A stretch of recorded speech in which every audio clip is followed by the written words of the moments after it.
Senhor da igreja? Amém. Vamos abrir a Bíblia no Evangelho de Lucas, no capítulo 18, a partir do versículo 18. Evangelho de Lucas, capítulo 18, versículo 18.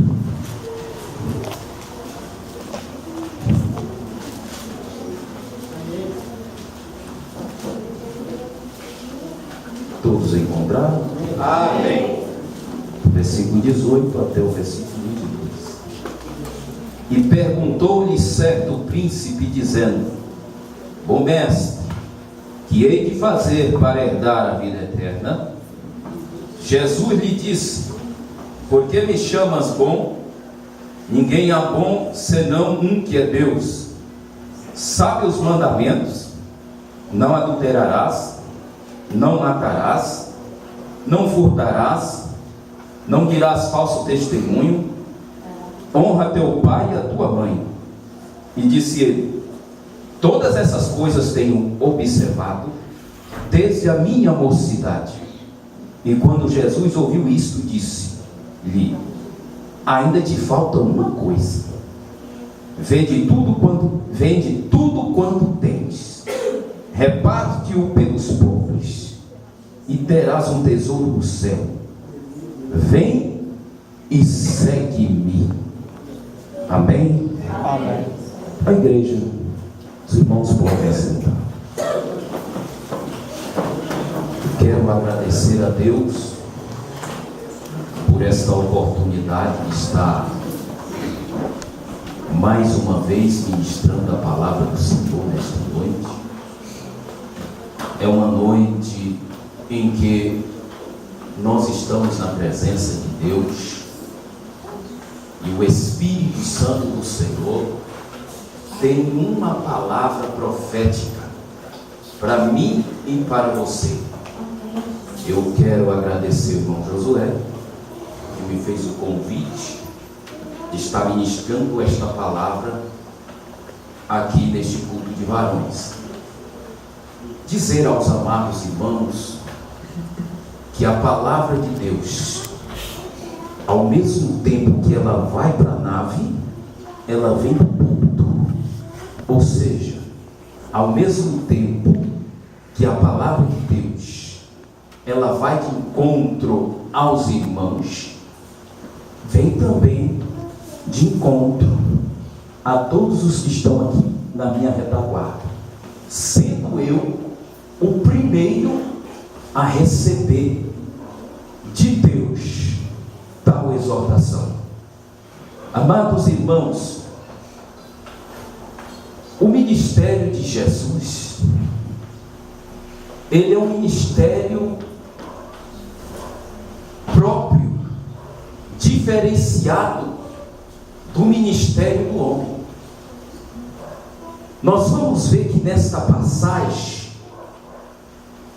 quando alguém faz uma pergunta para Jesus acerca da vida eterna, Jesus de imediato, ele não vai dar a resposta direta, mas Jesus ele vai fazer umas interrogações, umas indagações. Jesus, no seu ministério terreno, ele era especialista em trazer resposta, muitas vezes em silêncio, para que eu e você possamos refletir através da consciência o que ele quer de nós.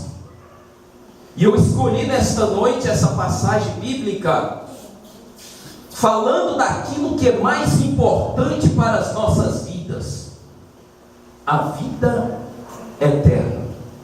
Porque o apóstolo Paulo disse que a nossa salvação, ela está mais perto ainda do que quando nós aceitamos a Jesus. Nós estamos caminhando em uma grande fila ao encontro do Rei Jesus. Nós estamos em uma grande fila ou quem sabe esta fila tem uma senha. E eu já digo antecipadamente para todos os que estão aqui, que aquele que primeiro quiser tomar parte do reino dos céus, pode ir na minha frente. É como se a cada minuto, a cada instante, eu estivesse prestes para morrer. E é lógico que ninguém quer ser o próximo. Então eu deixo a minha senha para o próximo que quiser. Eu vou explicar em detalhes dessa mensagem, porque muitas vezes nós pensamos que estamos preparados para ter ascensão ao reino dos céus. Mas aqui Jesus nos leva a uma reflexão através deste homem. Observe que este homem vai dizer que ele cumpria toda a legalidade. Observe que ele vai falar de si mesmo. E Jesus vai levar para ele uma reflexão na consciência. Porque a salvação não está no coração. A salvação está na consciência. Pois foi na consciência que Adão e Eva receberam de Satanás as acusações. Em duas passagens em que os irmãos conhecem, quando perguntaram para Jesus, dizendo: a quem nós devemos dar tributos? Certamente alguém perguntou para Jesus para pegá-lo com astúcia em alguma falha, para o prenderem, para o condenarem. Mas em todo tempo a Bíblia vai dizer que não era chegada a sua hora. E eles perguntam para quem deveriam dar tributos, se a César ou a Jesus, ou a Deus. E Jesus, pela astúcia em pequenas palavras, disse: dai a Deus o que é de Deus, e a César o que é de César. Observe tamanha sabedoria de Jesus para ir de encontro ao pensamento daqueles homens. Ou seja, o que eu aprendo nessa passagem? Jesus diz assim: ou você agrada ao mundo, ou você agrada a Deus. Então Jesus dá a Deus o que é de Deus, e a César o que é de César. Ele estava dizendo: olha, de maneira nenhuma eu vou forçar vocês a entrar no reino dos céus. De maneira nenhuma eu vou forçar vocês a fazerem alguma virtude em função do reino. De maneira nenhuma. E nós vamos em outro momento especial, quando aquela mulher caiu em ato de adultério, Jesus matou de raiva os acusadores. Quando eles, escrevendo ao chão, olhando para aqueles acusadores, disseram: aquele que não tiver pecado, atira a primeira pedra. E aí ele continuou escrevendo. Jesus aqui estava dizendo: olha, se você é acusador do teu irmão, toma cuidado de ti mesmo, se não há um pecado em ti. Em silêncio, Jesus estava dizendo para eles uma grande lição.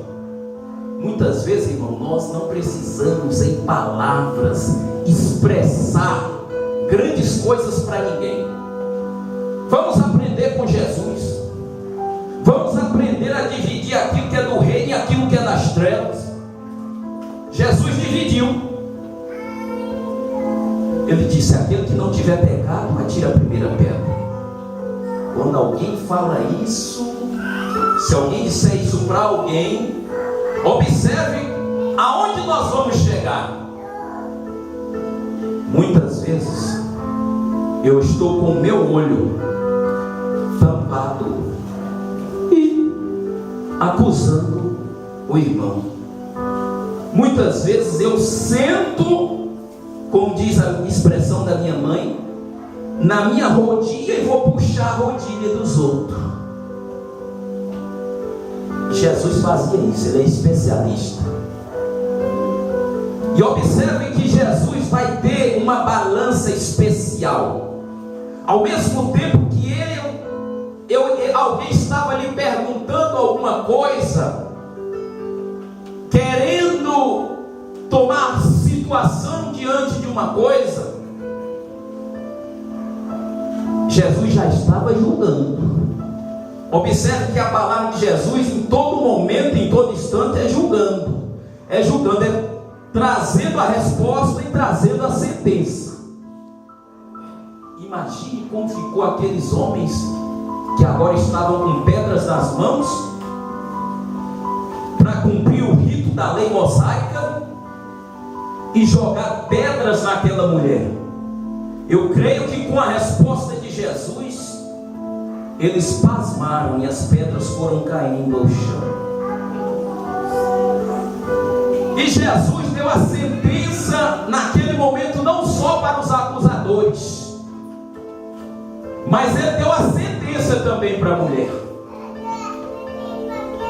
Ele disse assim: ninguém te condenou? Nem eu te condeno. Vai e não peques mais. Olha só a sentença de Cristo dizendo: ó, ninguém te condenou, eu também não te condeno. Vá e não peques mais. Quando aquela mulher entrou em ato de adultério, não significa dizer que Jesus estava perdoando e continuaria perdoando o mesmo erro. Não, ele disse: vá e não peques mais. O que eu aprendo com isso é que Deus é especialista em longanimidade.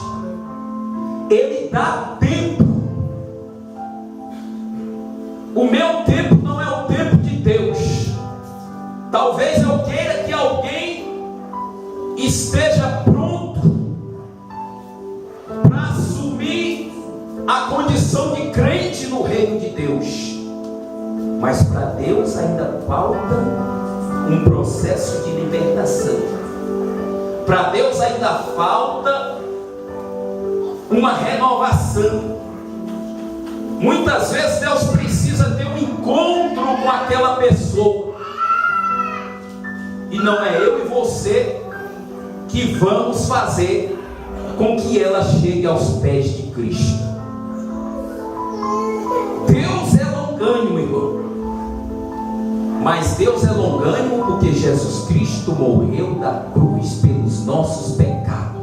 Glória a Deus, aleluia. Porque no tempo da dimensão da lei de Deus, qualquer que pecava era fulminado imediatamente, morria. Mas eu vejo que o Espírito Santo trabalha no coração daquele que aceita Jesus. E Jesus, na sua segunda dimensão, porque Deus Pai é a primeira, ele intercede, dizendo ao Pai: Pai, dá mais um tempo para ele. Dá mais um tempo para ele, porque o meu Espírito vai trabalhar no coração dele. Dá mais um tempo. Deus é longânimo. Ele dá tempo. E Deus é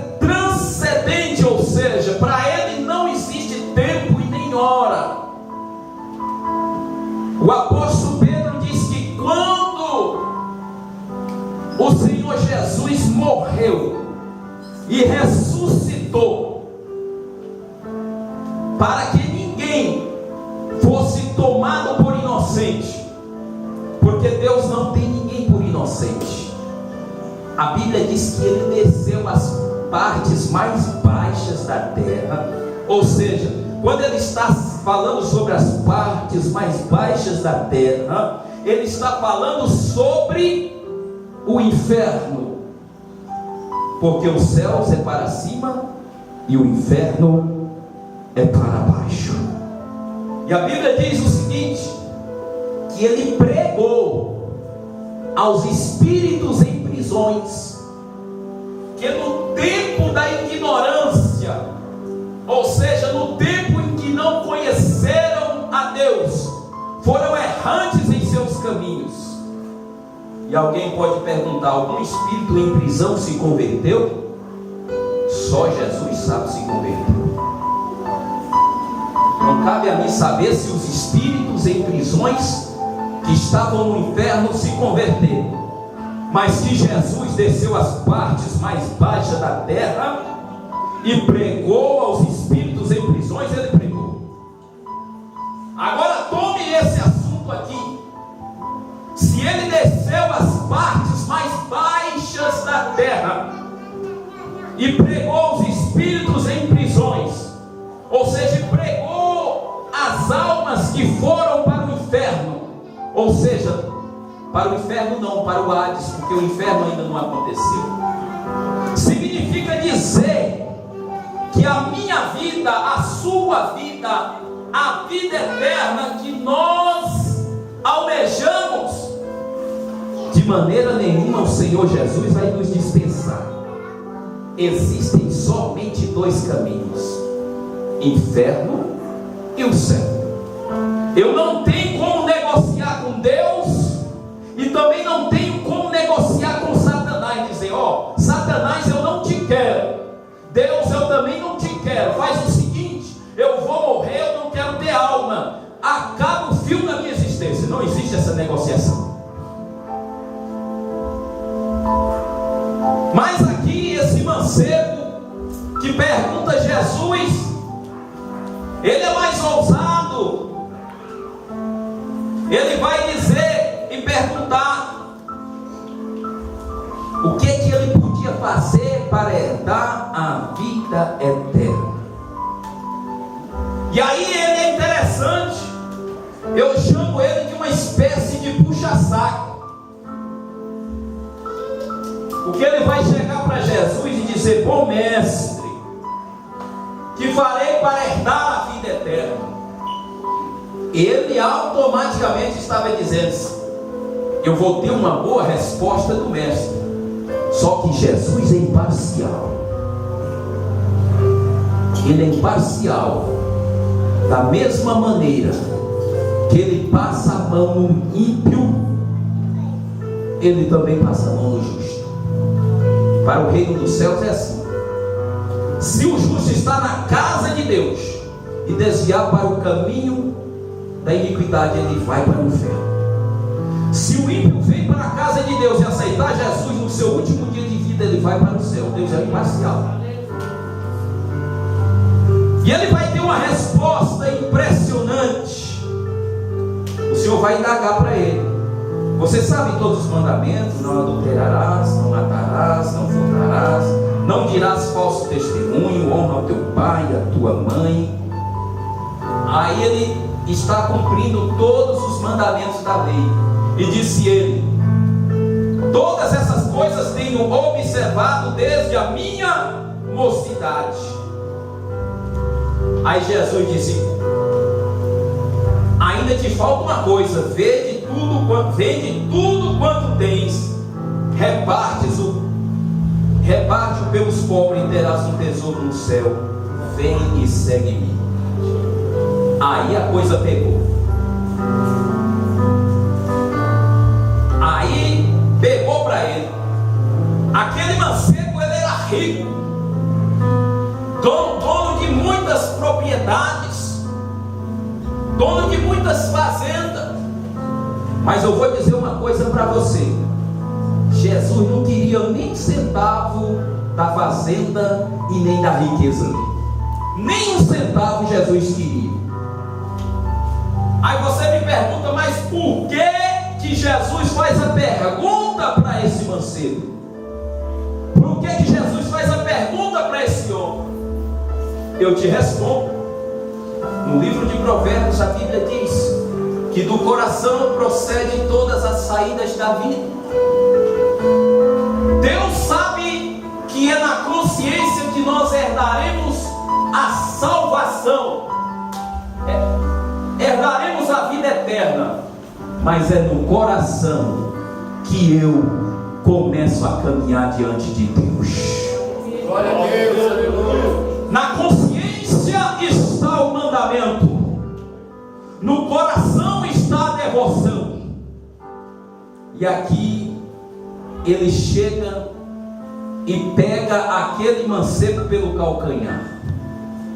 Jesus disse: não ajunteis tesouro na terra, onde a traça e os ladrões minam e roubam, mas ajunteis tesouro no céu. Aonde estiver o vosso tesouro, aí estará o vosso coração.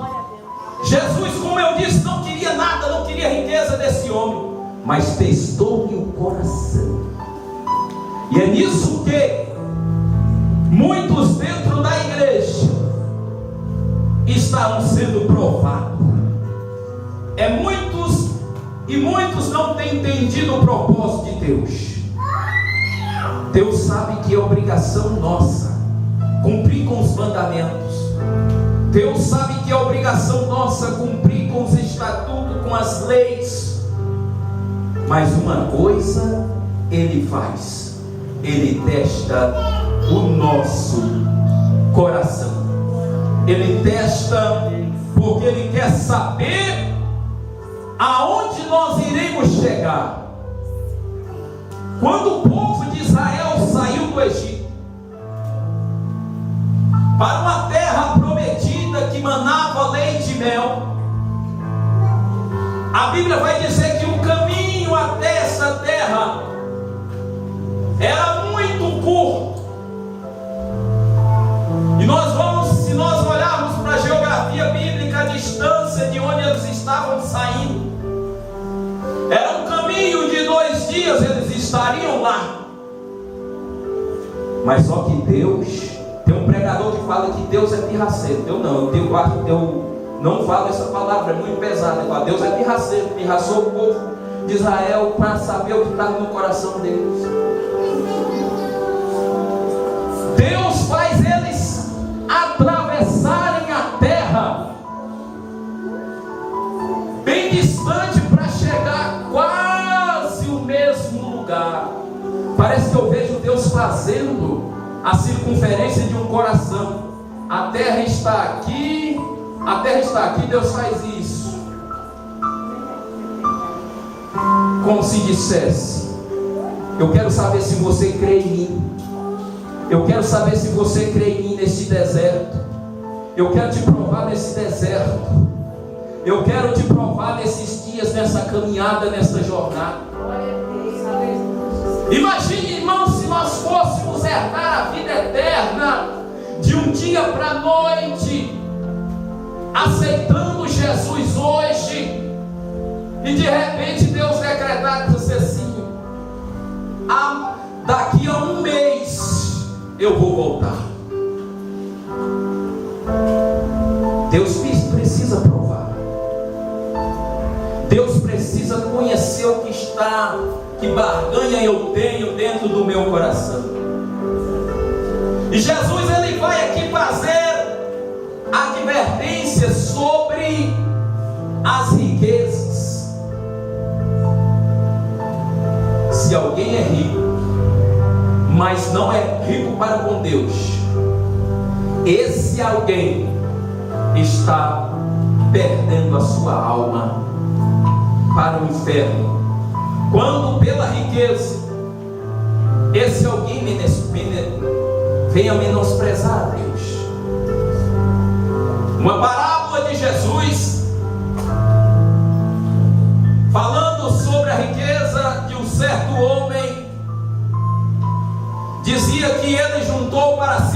celeiros, juntou para si muita colheita, e ele olha para si mesmo e disse: ó alma minha, descansa, goza e folga, porque você tem muito para muitos anos. E Deus é terrível. Aí ele ouviu uma voz que disse: louco, se pedires a tua alma hoje, para quem será? Aquele homem estava no prazer, olhando para os seus bens, olhando para a sua riqueza, mas não havia riqueza para com Deus. A sua alma neste momento estava a caminho do inferno, após ele ouvir a voz que dizia: louco, se pedires a tua alma hoje, para quem serás?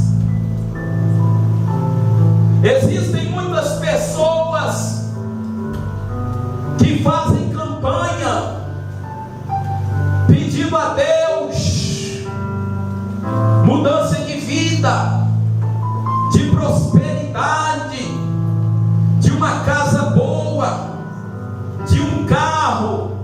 Tudo isso é louvável, tudo isso dá, Deus dá, mas Deus só, vou dizer para a igreja, copie isso aqui: Deus só dá riqueza a quem não pensa em riqueza. E alguém pode dizer assim: como assim, pregador? Salomão foi orar a Deus, não pediu riqueza, não pediu glória, ele pediu sabedoria, e Deus agradou de Salomão e disse: ó, você, eu me agradei de ti, não perdiste riqueza, nem a morte dos seus inimigos. Aí Deus deu a riqueza. Observe que Salomão não estava atrás de riqueza. Irmãos, a Bíblia diz na sua palavra: se nós esperarmos em Cristo somente nesta vida, nós somos os mais miseráveis dos homens. Tem muito crente esperando em Cristo somente nesta vida. É campanha atrás de campanha, porque eu tenho que ter isso, porque eu tenho que ter aquilo, porque eu tenho que mudar. Deixa eu te fazer uma leve. Deixa eu te fazer algo. É Bíblia. Jesus disse que, tendo o que vestir e o que comer, estejais com isso contentes. Mas muita gente não está contentando, faz campanha achando que Deus vai trazer o mundo, vai trazer as coisas para ele. É por isso que tem muita gente doente na igreja. É porque recebeu profecia, é porque os falsos profetas profetizaram dizendo que Deus estava entregando, dizendo que Deus estava trazendo a casa e não trouxe a casa, estava trazendo o carro e não trouxe o carro, estava trazendo o emprego e não trouxe o emprego. E aí nós temos muitos crentes doentes. Uma certa irmã, ela disse assim: eu estou doente, porque profetizaram para mim, dizendo que Deus ia mudar a minha história, a minha vida, mas lá em casa o diabo está fazendo a festa. E eu falei assim: eu vou dar um tempo com Deus, porque quem sabe assim o diabo recua. Só que o diabo não recua. Quando o diabo pega alguém nessa condição de que alguém profetizou e Deus não falou, ele mete o pé nele para jogar mais lá embaixo.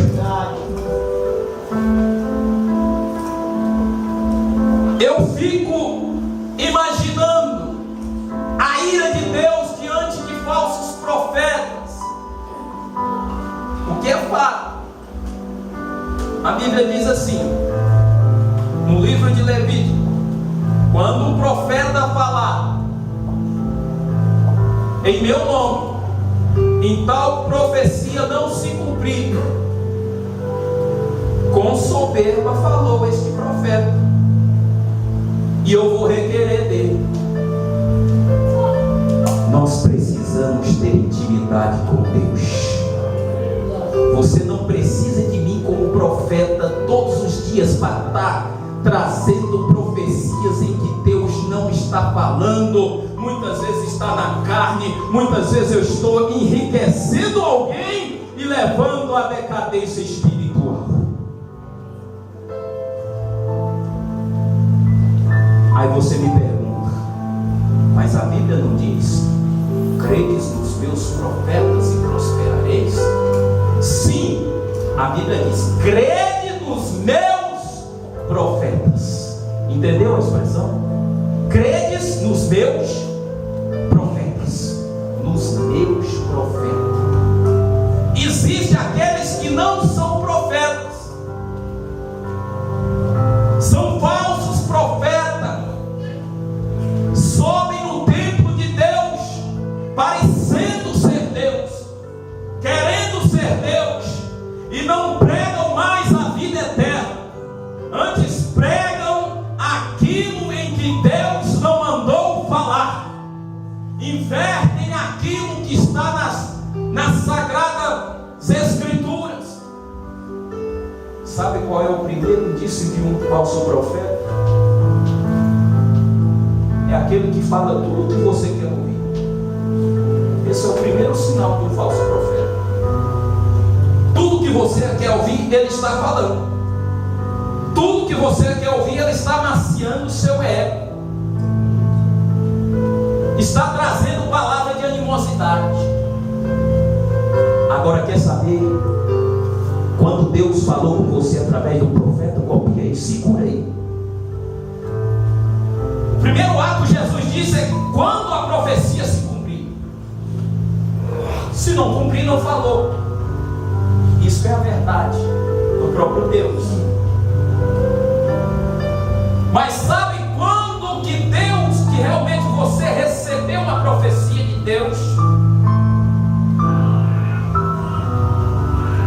Daniel foi interpretar os sonhos do rei. Mas antes de Daniel ir interpretar os sonhos do rei, foi chamado os astrólogos, foi chamado os feiticeiros, foi chamado os homens lá da Babilônia, os sábios. E aí o rei foi esperto. Eu gosto do rei Nabucodonosor, que com ele não tinha meu pé, está doendo. O cabra era crente ou não era crente? Aí falou: olha, falou para os feiticeiros: eu vejo que vocês querem tomar tempo. Eu quero que vocês me revelem o sonho e me dê a interpretação. Sabe quando é que o profeta de Deus está falando com você? É quando somente você e Deus sabe daquele propósito e não comentou com ninguém. Sabe quando o profeta de Deus está falando com você? É que diante do que ele está dizendo, você falou até mesmo as palavras, os verbos e os adjetivos.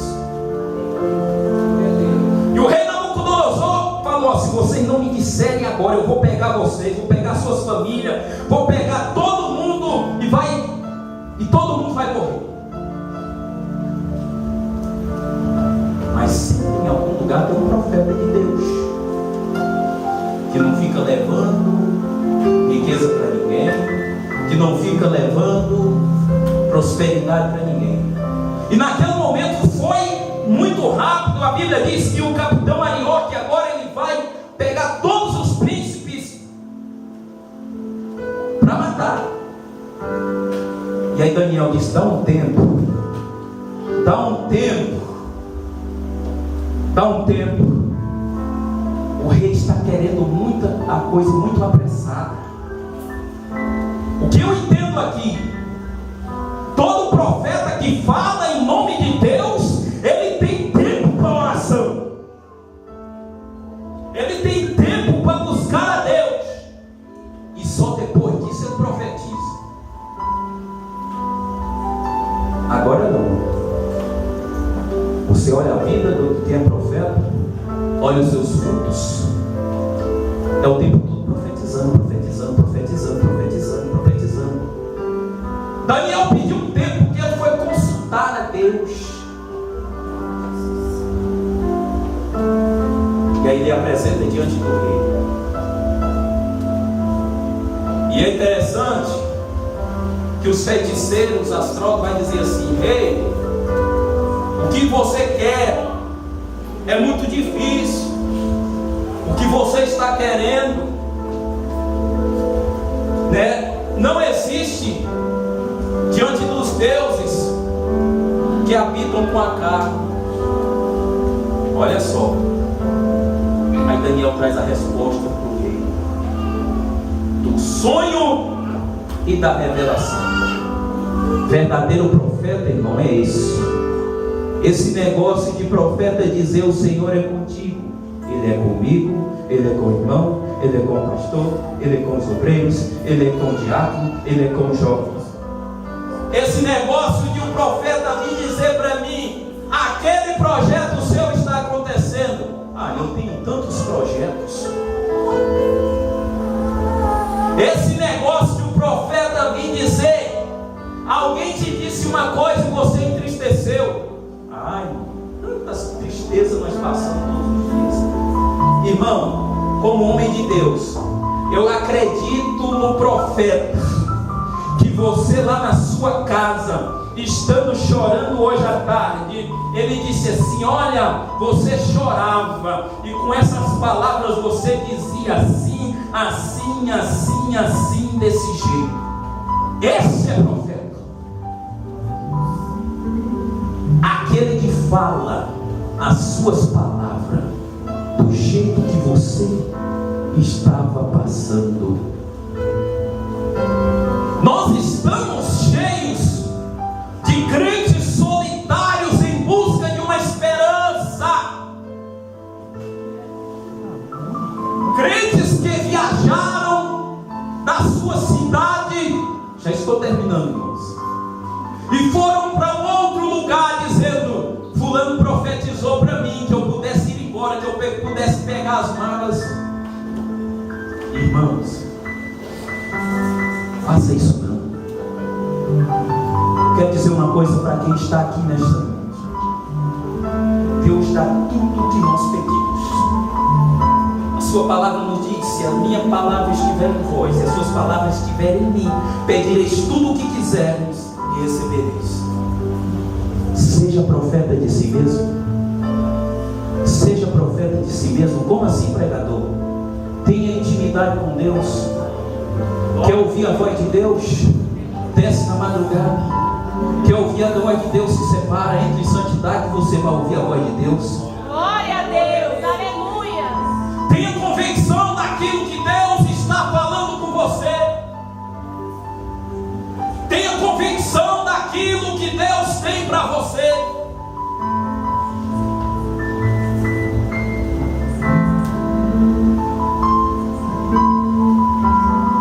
Quando na Bíblia alguém disse: ó Moisés,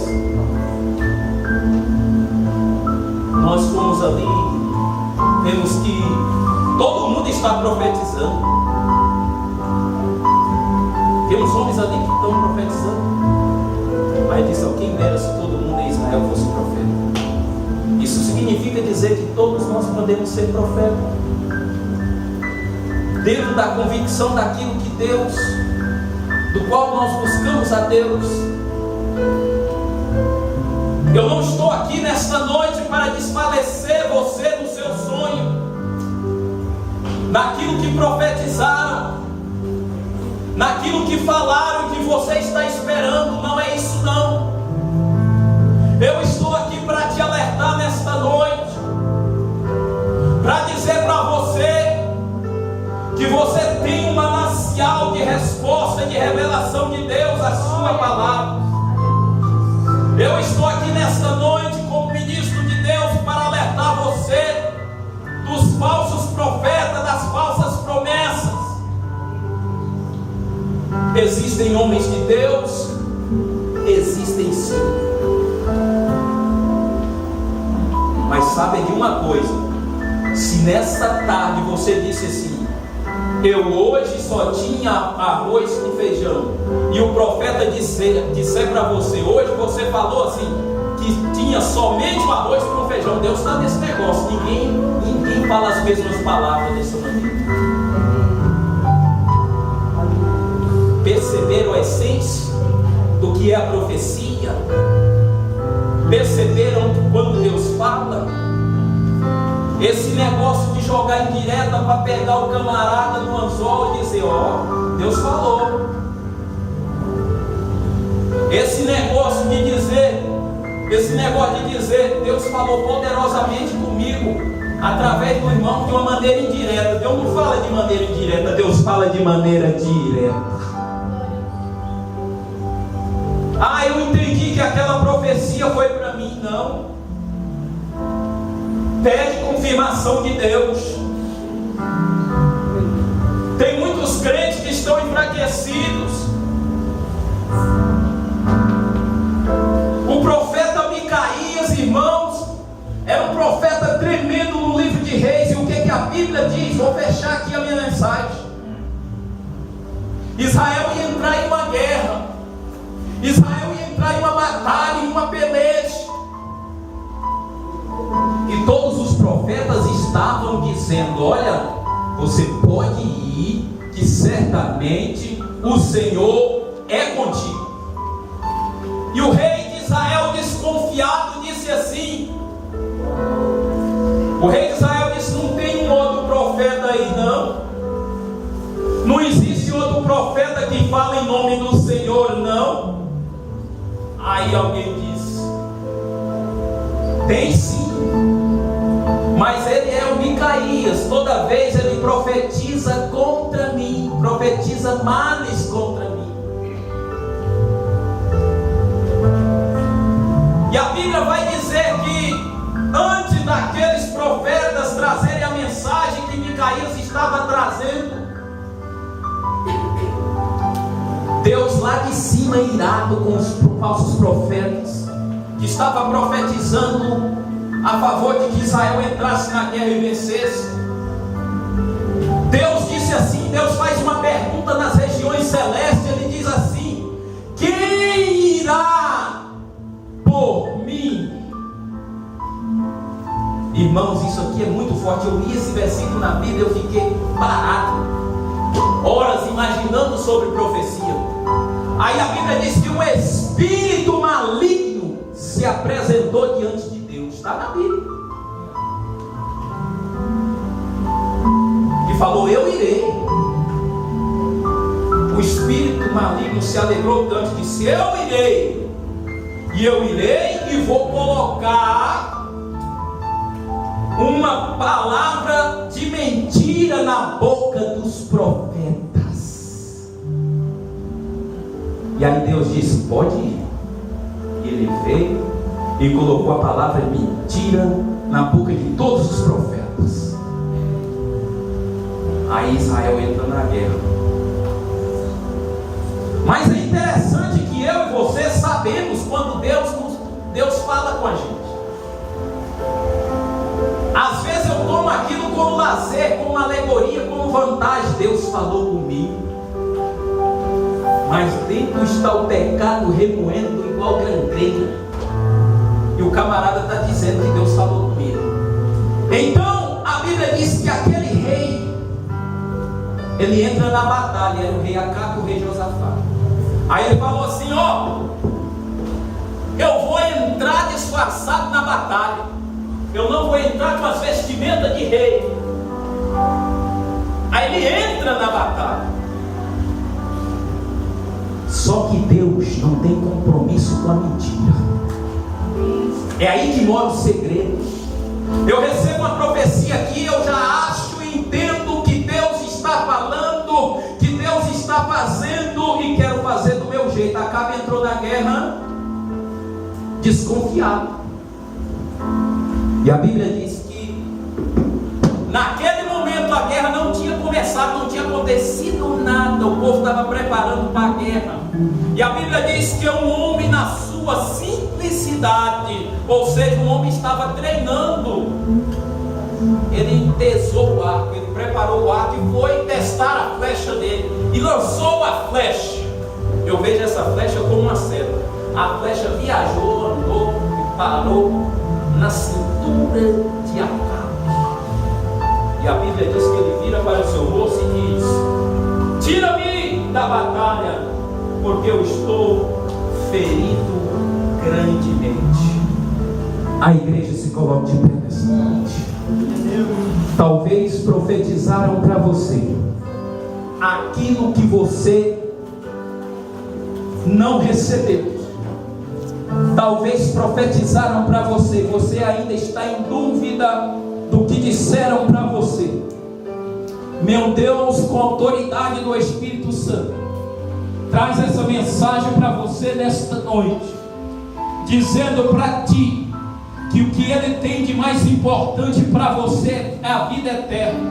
A Bíblia diz: buscai o reino dos céus, e a sua justiça, e as outras coisas vos serão acrescentadas. Eu quero te dizer que toda profecia, vou fazer uma oração para a igreja desta noite, toda profecia de falso profeta que foi proferido nesta casa, neste tempo, Deus vai estar desfazendo. Toda profecia em que o diabo, usando falsos profetas, usando pessoas que estavam na carne, Deus vai desfazer, para que você não entre ferido nessa guerra. Altíssimo Deus e soberano Pai, a tua igreja está aqui diante da tua presença. Ó Deus Todo-Poderoso, diante de ti foi ministrada a tua palavra. Ó Deus, os teus ouvintes estiveram aqui presentes. Ó Deus, e quem sabe muitos deles receberam